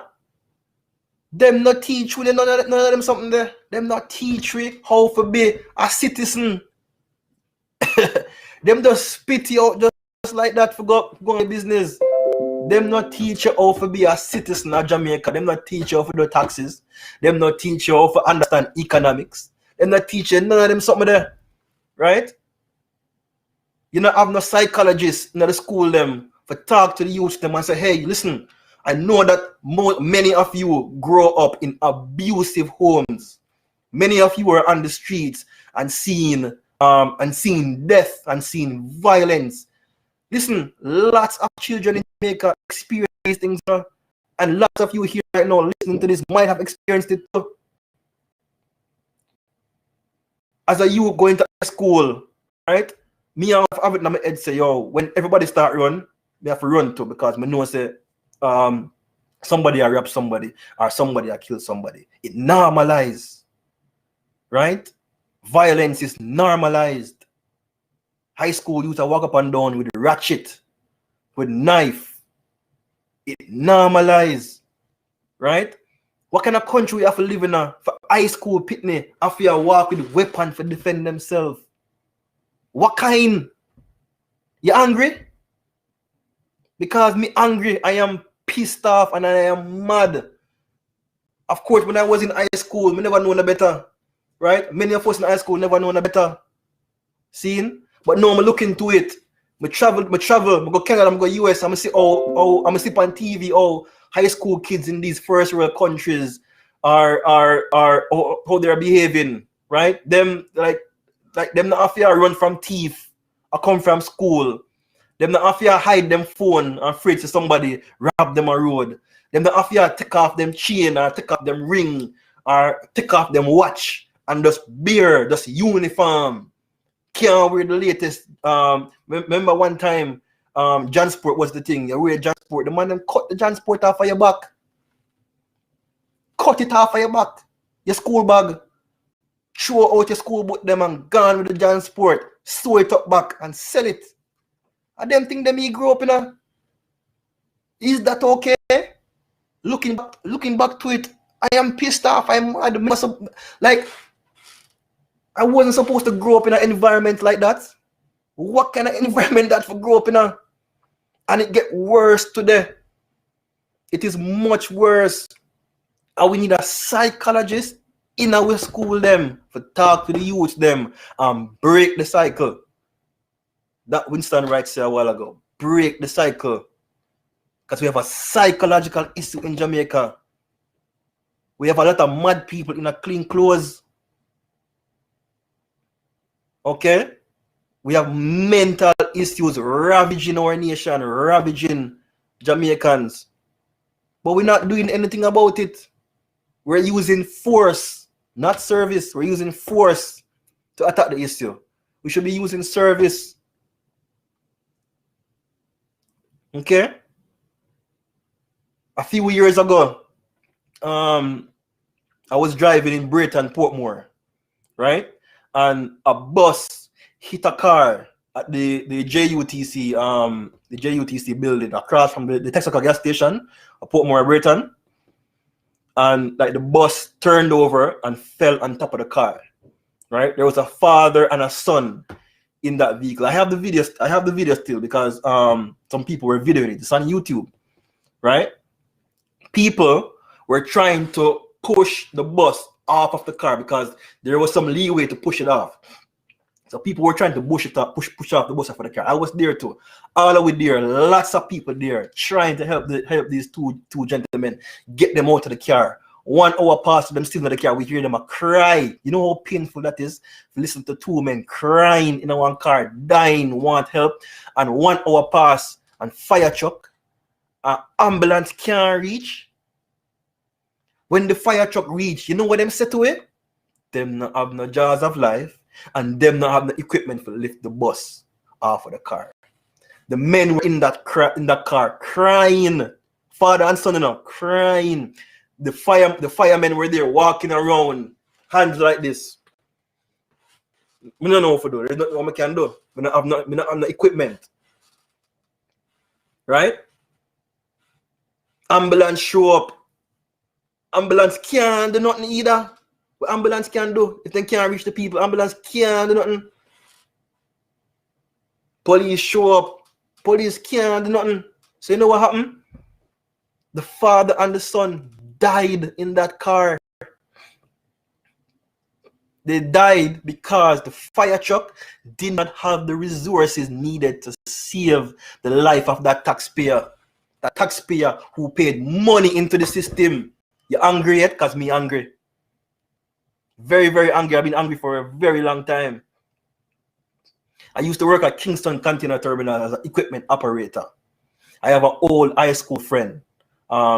She used to go Alpha because I used to go Kingston College, right? And she was driving on the toll road. And I think she came around to the wharf side, and I don't know what happened. She was in an accident, right? And a car got crushed, and she was there alive in the car, crying for her life. All know the fire truck can't reach. When the fire truck reach, no jaws of life. They cannot take her out of the vehicle. She died in that car, right in front of the building that I was working at the time. Somebody I knew died right there. A tax-paying citizen who paid money to ensure that a fire truck has the jaws of life died right there. I have another brethren. I went to Kingston College with this brethren, a very close friend, one of my closest friends growing up in high school. he moved to Montego Bay. It was in 2017 or 2016 this happened. I can't remember right now, right? One of my closest friends, his name was Anthony Ross. You can Google his name right now. His name is Anthony Ross. He used to go to Kingston College, right? And his mother was a police officer. He was in a taxi in Montego Bay. And I'm not certain what happened, but it's like the taxi stopped and some men, gunmen, ran down on the taxi. And as my friend was exiting the taxi, because the gunmen were targeting the taxi driver, but my friend came onto the taxi at the same time when the gunmen started to fire, and they killed him right there. Killed one of my closest friends. It hit me hard. Where them get the gun from? You think poor people can't afford to buy a gun or import gun in Jamaica? Where them get the gun from? My brethren, another taxpayer, died of the gun. Up until recently, I did not know that it wasn't a criminal offense to import illegal firearm weapons into Jamaica. I didn't know that until recently. And I don't know if I'm shocked. I don't know if I'm shocked.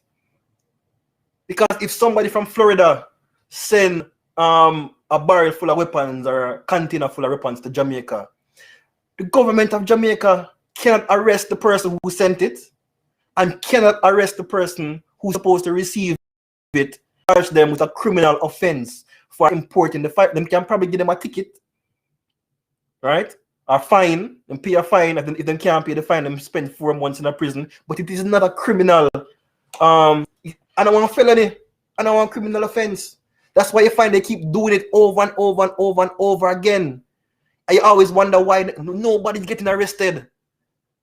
Why is nobody getting arrested for these barrels and containers of guns coming to the country? And now I understand. There are no laws here to prosecute it. But you see, if the person that's supposed to collect the firearm does collect it and the police catches them, they can charge them for illegal possession of a firearm.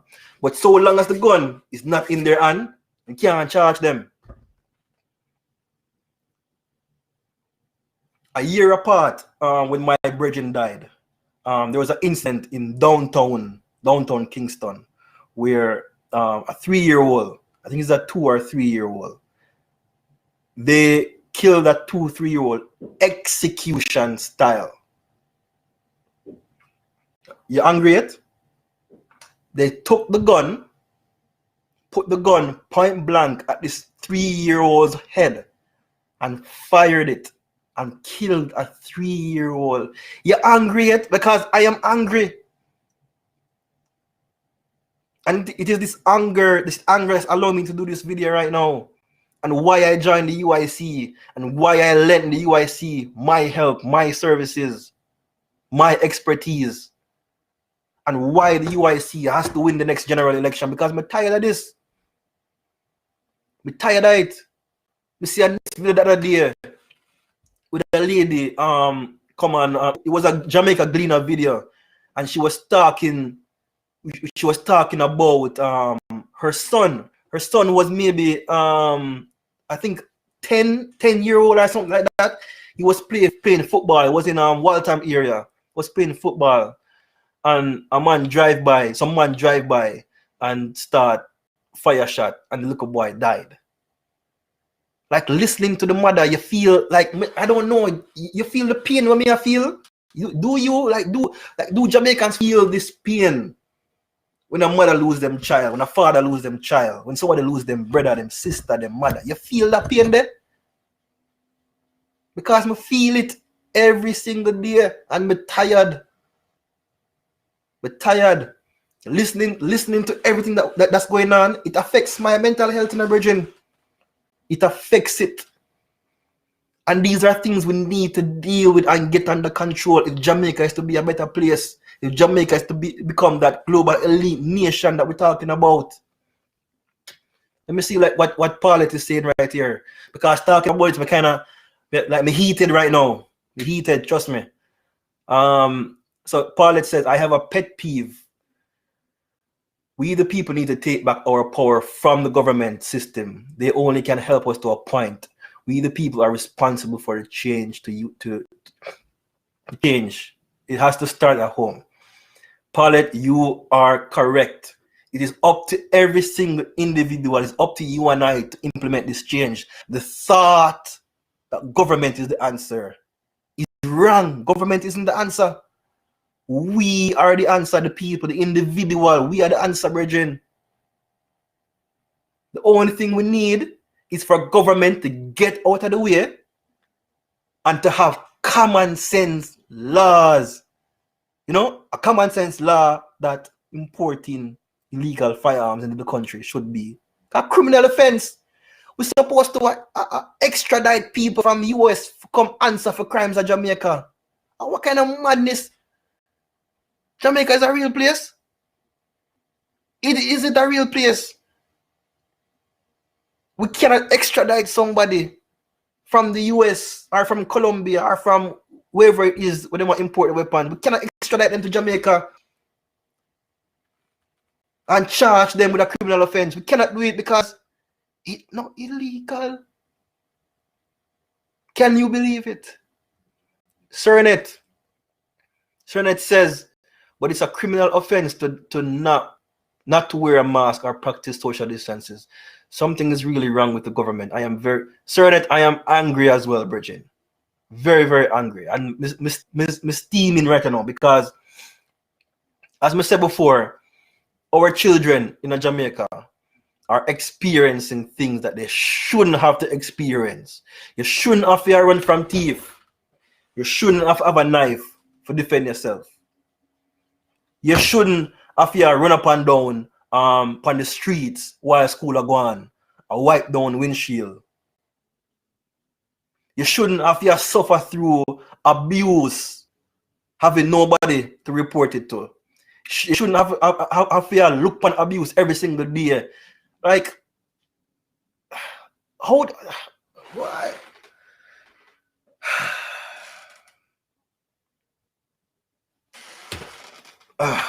All right. For people just tuning in, my name is Devon. I'm the vice president of the UIC, the United Independence Congress, and we plan to challenge the JLP government in the next general election because we're bringing in a system that will empower the individual, a system that will empower Jamaicans. You know, we're trying to get rid of this colonial system that's not working for us. Right? Our system will have a president and 3 vice presidents. We're gonna have the parish senators. We're gonna have our members of parliaments, but they're all going to be directly elected by the people of Jamaica. Okay? You won't find that the people of Jamaica are going to be electing MPs, and then the MPs are going to be appointed to go to government positions by the Prime Minister or by the Governor General. Okay, under the UIC system, the citizenship can nominate somebody to be president, to be vice president, or to be a member of parliament.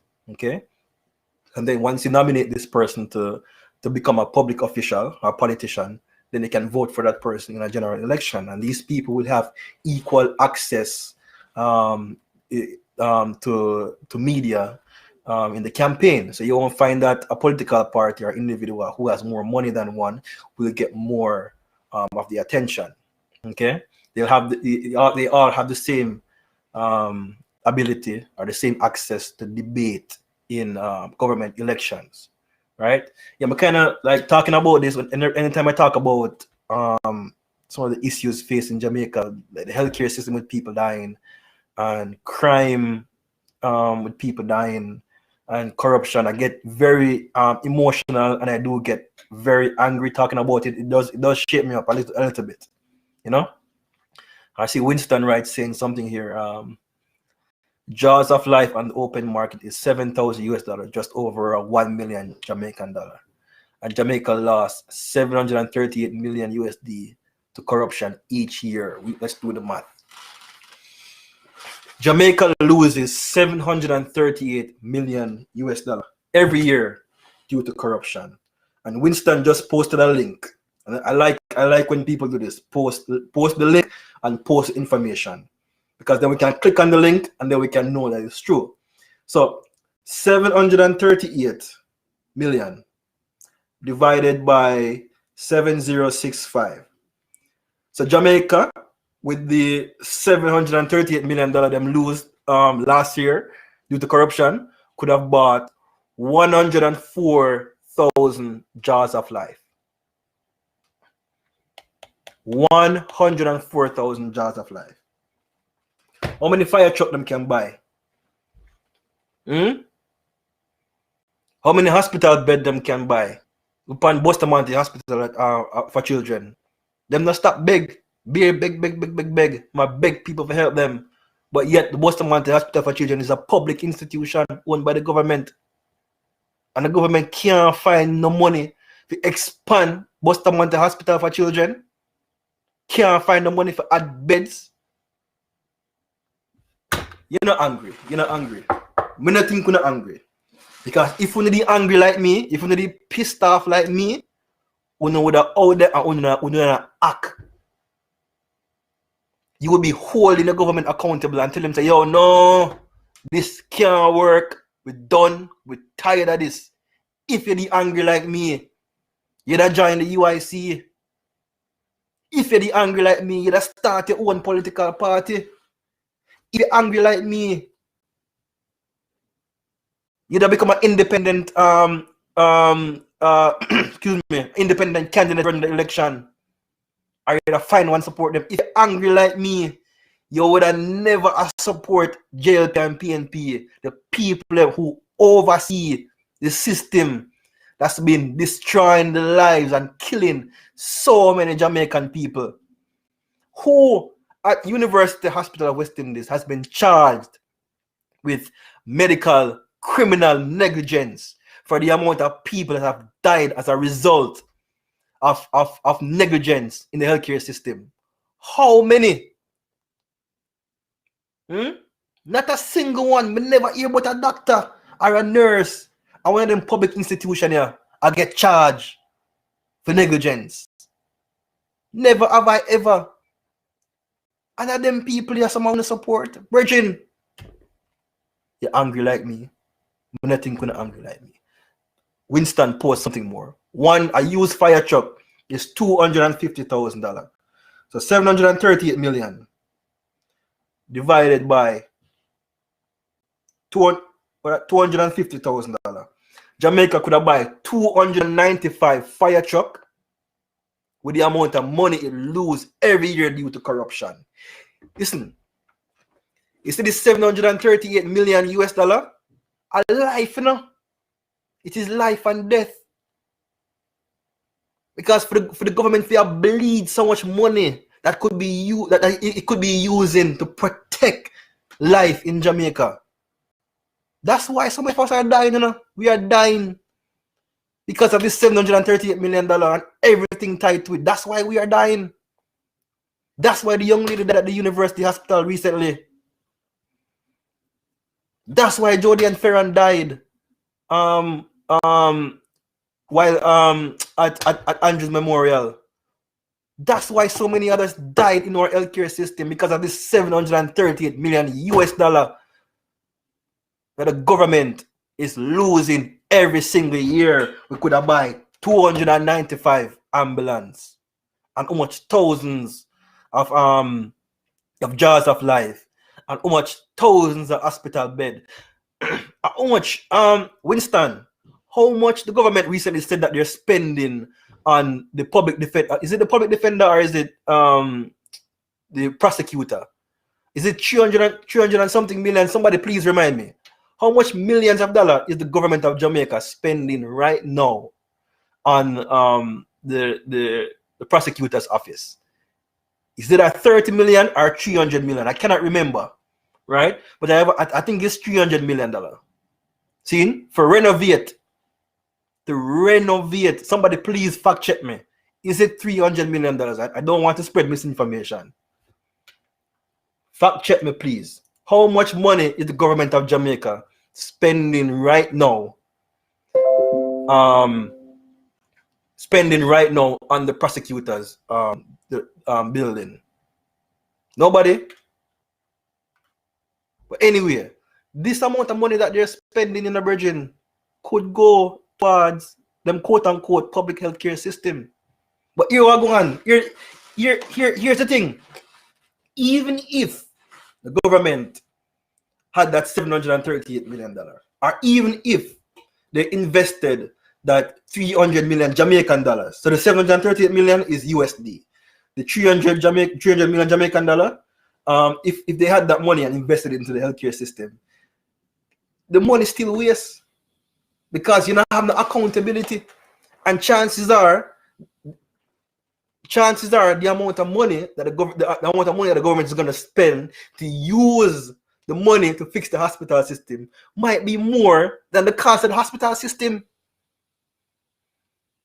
because the amount of people we have to pay to get involved in the situation. Mr. Winston just post something now. A hospital bed costs $1,260. So 1,260. Jamaica can buy 585,714 hospital bed every single year.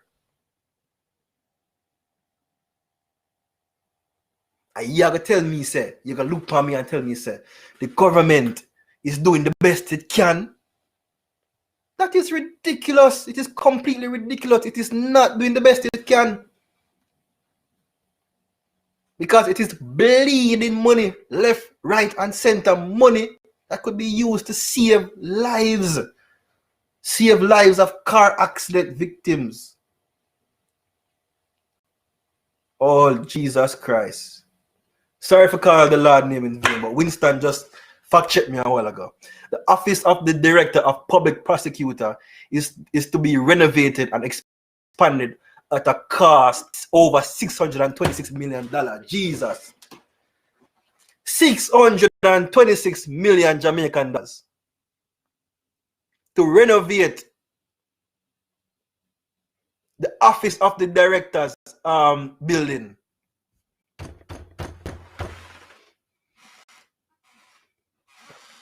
You're angry yet? You're not angry like me. I don't think so. I don't think so. Because you see, if you're angry like me, you join the UIC, you join the United Independence Congress, and you help us to take the government of Jamaica away from the JLP and from the PNP, because they're the ones that are overseeing this ridiculous system, spending $626 million on the prosecutor building when the hospital now have enough bed to save an asthma patient. What can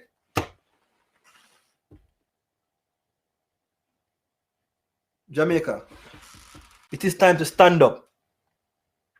It's time to stand up and speak out. Okay? Stand with the UIC. Stand with the United Independence Congress. We need you there because we're tired of it. We're tired of people dying for no reason at all. For no good reason.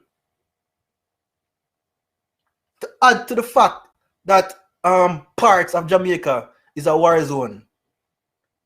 To add to that fact, when them go to hospital with a bullet wound or a stab wound, they are go dead. They're going to die because the hospital now have no bed. They not have enough nurse. They not have enough doctor. They not have enough space. They not have enough equipment. And the doctors them cannot say anything. They cannot speak out. Because if they speak out, it is the problem. So Winston just dropped a next one for me a while ago. The government of Jamaica is, I don't know if they bought it yet, $50 million for a new parliament building. I'ma ask you a question. Did you pay taxes to the government of Jamaica to spend $626 million Jamaican dollars on the DPP's office? Did you? I want Comment, leave a comment. Yes or no? Did you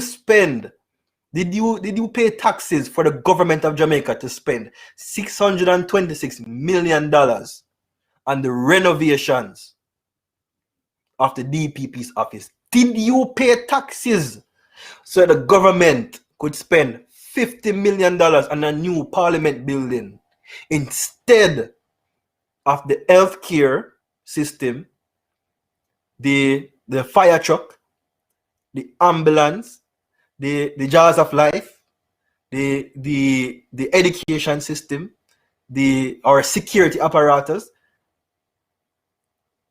Did you spend money for them to invest in a building instead of those things that could be potentially saving their life?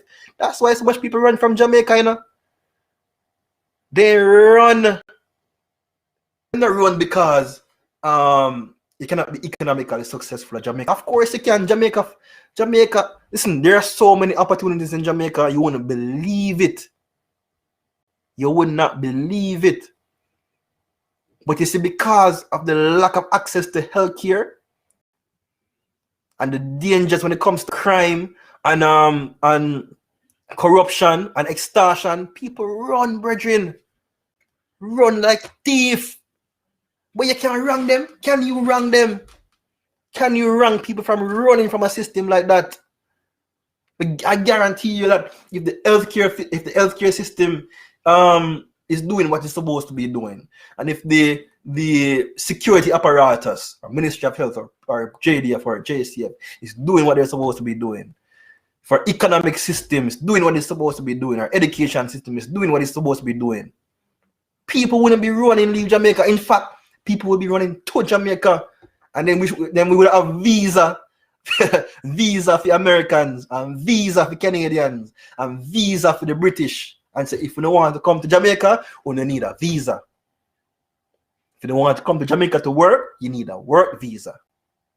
If you need to come to Jamaica to live, you need to apply for permanent residency. And you know, you might not get it because there are lots of people ahead of you. That's the kind of that Jamaica's supposed to be in a bridging. We live on a beautiful island. You ever drive across Jamaica before from Portland all the way to the grill? And you look left and you look right.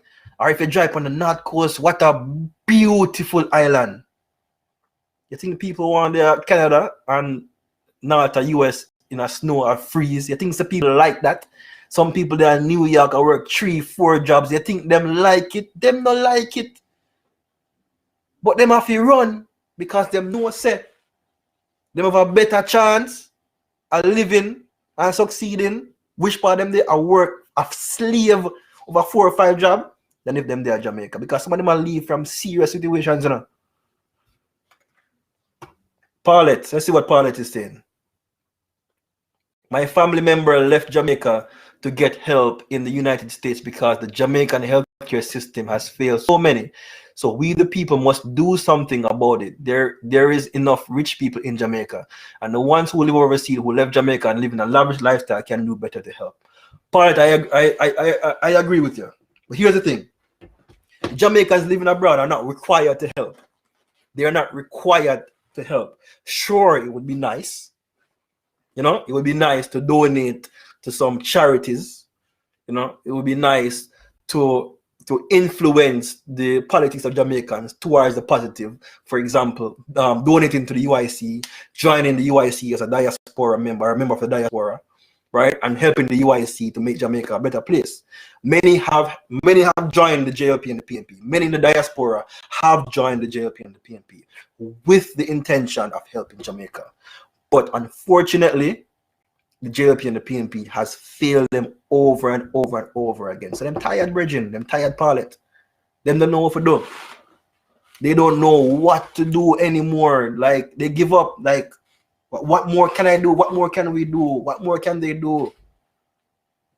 What they can do is to join the UIC, donate to the UIC, and help the UIC take this government from the uncaring JLP and the uncaring PNP.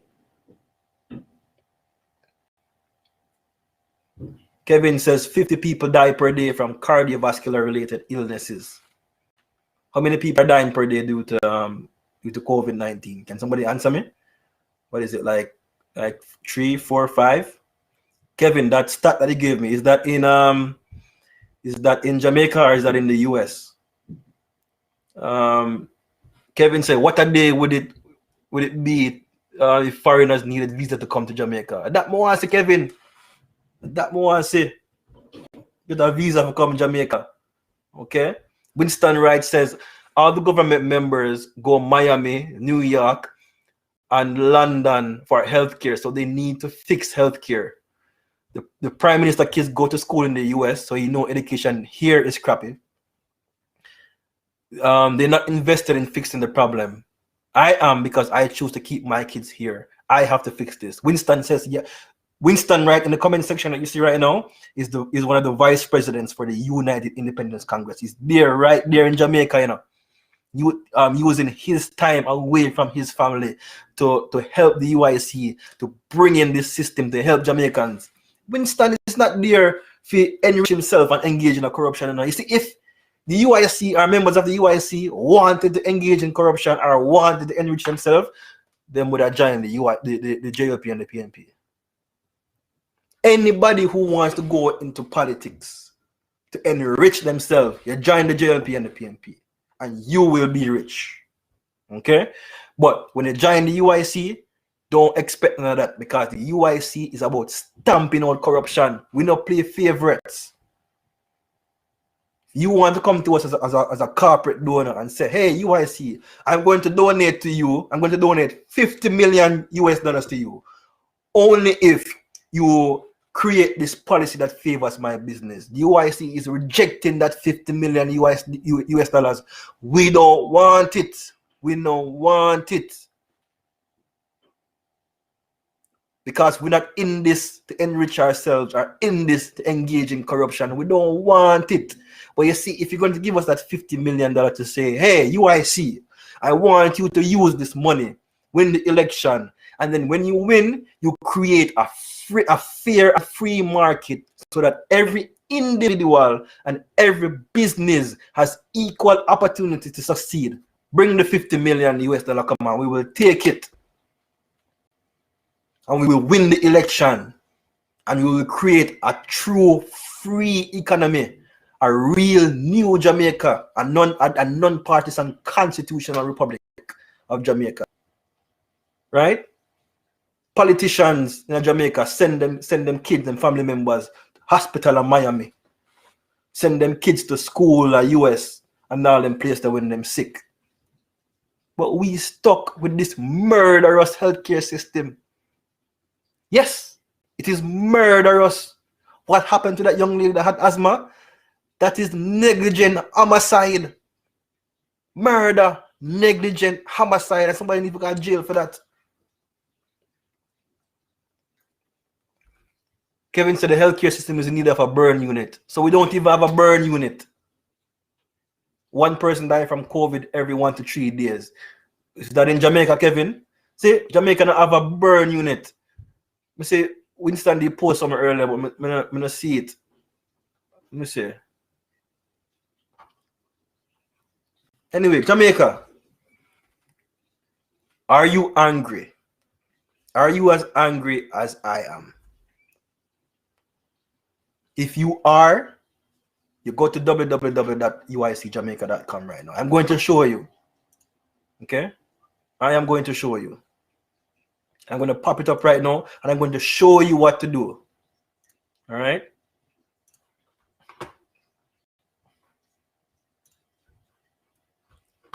This is the UIC's website, uicjamaica.com. So you see this button right here, UIC membership and donation. I want you to click it. Click that button, UIC membership and donation. Okay? It says here that we're gonna need 63 representatives, 228 councillor representatives, because we're also challenging the local elections. We're gonna need 6,200 polling division supervisors, so we can create that one Jamaica. We have 3 membership types. You can become a donor and donate a minimum of 10 Canadian dollars. It's right here on the left, in the blue. In the red, you can be a UIC member and donate a $10 per month recurring fee minimum, right, to become a UIC member. And you can be a UIC supporter. So if you don't have the money right now, become a member. You can be a supporter. You can sign up here, click the sign up button, and you have the ability to run as a UIC MP candidate, UIC councillor candidate. You can join our private UIC meetings, and you can voluntarily make one-time or recurring donation without becoming a member of the UIC, right? If you become a UIC member, you can do all those things as a UIC supporter. But in addition to that, you can become a member of the executive, right? So whatever you want to do, if you want to donate $10, if you want to donate $20, whatever it is, you know, come over here, click the donate button under this blue line here to donate to the UIC. In the red, you want to become a member. Under the red, just click sign up. If you want to be a supporter, click sign up. If you're angry, you're going to go to this web page right now. Go to this web page, click UIC membership and donation, and sign up with the UIC. You want to know more about the UIC? Click the About Us button. We talk about the vision, the mission, and we show you the old system of governance right here, and then we show you the new system of governance. If you want to see the UIC manifesto, you go to the top and you click our UIC, our manifesto. Okay, a real new Jamaica. Okay, and you see our manifesto here.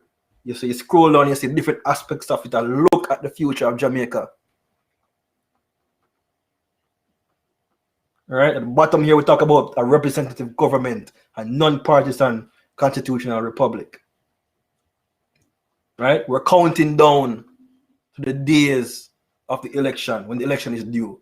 1,064 days, around that. So it's around 1,000 days before the next election is due. Okay, so if you're angry like me, you go to uicjamaica.com, check out the About Us page, check out our manifesto, check out our UIC membership and donation page. Okay, thanks for watching, everybody. Again, my name is Devon Thompson. I'm the UIC's Vice President for Middlesex, and I am here to ensure that the UIC becomes government in the next general election and creates a non-partisan constitutional republic of Jamaica. Thanks for watching.